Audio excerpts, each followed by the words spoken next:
اعوذ باللہ من الشیطان الرجیم بسم اللہ الرحمن الرحیم قل من کان عدوا لجبریل فإنہ نزلہ علی قلبک بإذن اللہ مصدقا لما بین یدیہ وہدی وبشریٰ للمؤمنین من کان عدوا للہ وملائکتہ ورسلہ وجبریل ومیکال فإن اللہ عدو للکافرین۔ قل من کان عدوا لجبریل، اے محبوب صلی اللہ علیہ وسلم آپ فرما دیجئے جو کوئی جبریل کا دشمن ہو، فَإِنَّهُ نَزَّلَهُ عَلَىٰ قَلْبِكَ بِإِذْنِ اللَّهِ، تو اس جبریل نے تمہارے دل پر اللہ کے حکم کے ساتھ یہ قرآن اتارا، مصدقا لما بین یدیہ، اور اگلی کتابوں کی تصدیق فرماتا، وَهُدًى وَبُشْرَىٰ لِلْمُؤْمِنِينَ، اور ہدایت اور بشارت مسلمانوں کو۔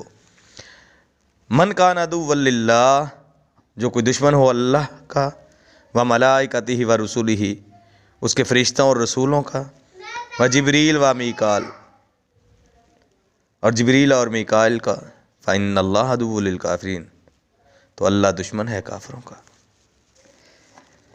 تفسیر کبیر، تفسیر عزیزی، تفسیر روح البیان، طبرانی، امام بہقی، امام احمد وغیرہ سے روایات ہیں کہ جب سرکار دو عالم صلی اللہ علیہ وآلہ وسلم ہجرت فرما کر مدینہ تشریف لائے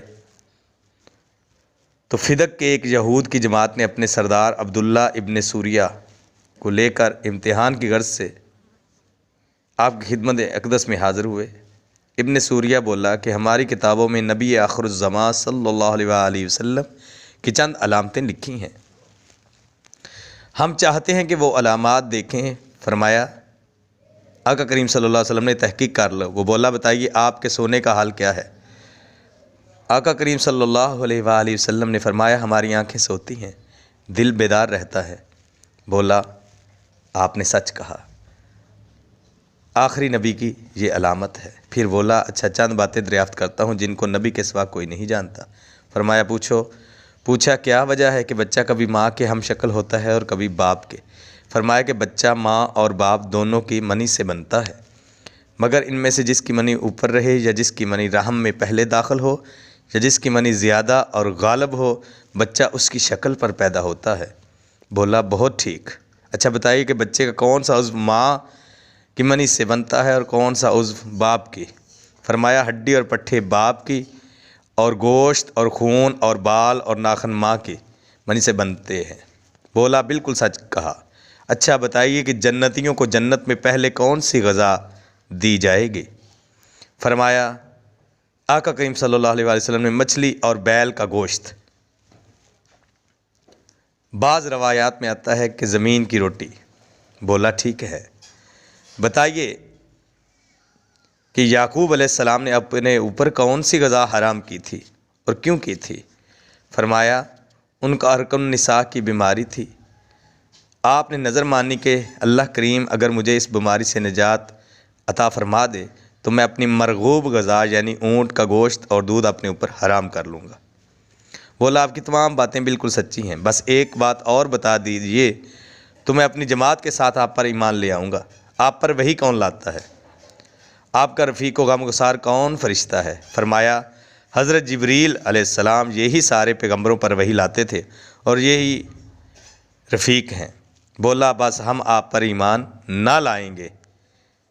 سرکار دو عالم صلی اللہ علیہ وسلم نے فرمایا کیوں؟ بولا کہ جبریل تو یہودیوں کا پرانا دشمن ہے، اگر میکائیل قرآن لاتے ہوتے تو ہم ایمان لے آتے۔ فرمایا آقا کریم صلی اللہ علیہ وآلہ وسلم نے تم سے کیا دشمنی کی؟ وہ بولا ایک دشمنی نہیں، 20 رسالت ہمارے خاندان میں تھی، اب انہی جبریل نے یعنی کہ یہ عہدہ بنی اسماعیل کو دے دیا۔ ہمارے بزرگوں پر قسم قسم کے عذاب لانے والے یہی حضرت ہیں۔ تو یہ آیت اس وقت پھر نازل ہوئی۔ اس کے متعلق ایک اور روایت بھی ملتی ہے کہ حضرت عمر رضی اللہ تعالیٰ عنہ کی زمین مدینہ منورہ سے باہر تھی، آپ اکثر اس کی دیکھ بھال کے لیے جاتے اور وہاں سے قریب ہی یہودیوں کا ایک مدرسہ تھا۔ آپ جب بھی اپنے زمین میں جاتے تو اس مدرسے میں ضرور تشریف لے جاتے اور یہودیوں کے وعظ و نصیحت سنتے۔ اتفاقاً ایک دن اسی مدرسہ میں اس وقت پہنچے کہ جب وہاں سارے یہود علماء جمع تھے، سب نے کہا مرحبا، ہم آپ سے بہت محبت کرتے ہیں، اور غالباً ہم بھی آپ بھی ہم جیسے ہی ہم سے محبت رکھتے ہیں، کیونکہ آپ کے سوا اور کوئی صحابی ہمارے مدرسے میں نہیں آتا۔ فرمایا کہ اے یہودیوں، میں اس لیے نہیں آتا ہوں کہ مجھے تم سے کوئی محبت ہے، یا میں اپنے دین میں کچھ شک رکھتا ہوں، یا تمہارے دین کی طرف کچھ میلان رکھتا ہوں۔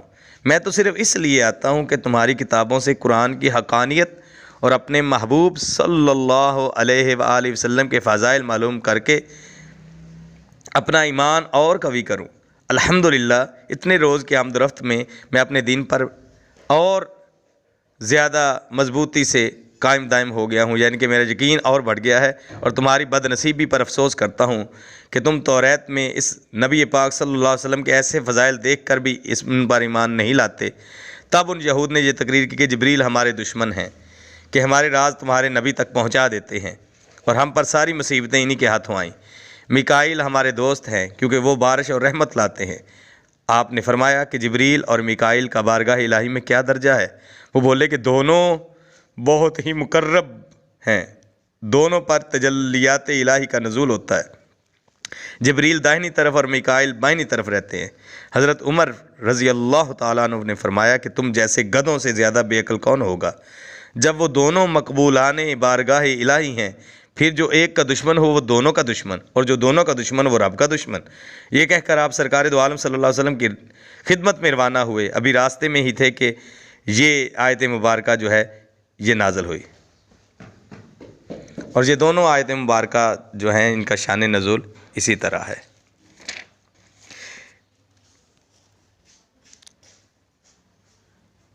تو اللہ پاک فرما رہے ہیں کہ اے محبوب صلی اللہ علیہ وسلم، ان بے وقوفوں یہودیوں کا ایک نامعقول عذر یہ بھی ہے کہ ہم قرآن کیسے مانیں، اس کو تو جبریل لے کر آتے ہیں۔ در حقیقت یہ عذر نہیں بلکہ نہ ماننے کا ایک بہانہ ہے، مگر ان کا منہ بند کرنے کے لیے آپ ان سے کہہ دو کہ جو جبریل کا دشمن ہے وہ در حقیقت رب کا دشمن ہے، کیونکہ جبریل اپنی طرف سے نہیں بلکہ رب کے حکم سے آپ پر قرآن لاتے ہیں۔ ان سے ناراضگی رب کے حکم سے ناراضگی ہے۔